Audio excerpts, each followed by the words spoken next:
大家好，我是娟子。今天呢，咱们用豆腐来做好吃的。准备一块老豆腐，先切成厚片，改刀切成长条，再切成小块。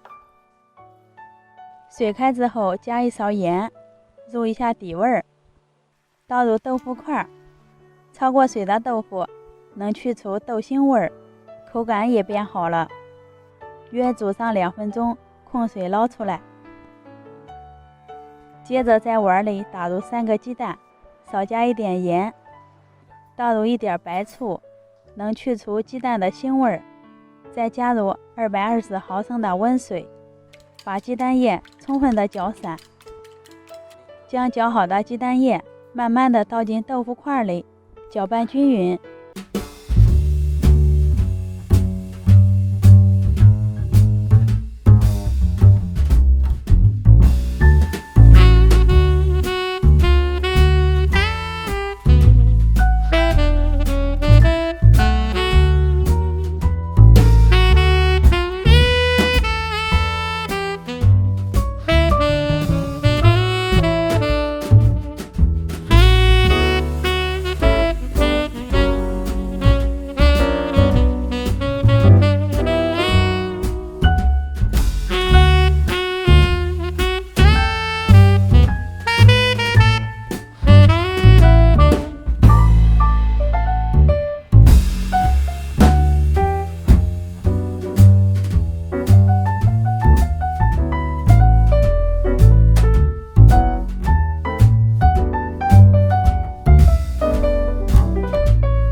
做成鸡蛋羹，入口滑嫩，搭配上蔬菜和肉丁，食材也很丰富，有鸡蛋和豆制品，营养全面又管饱，做法也简单。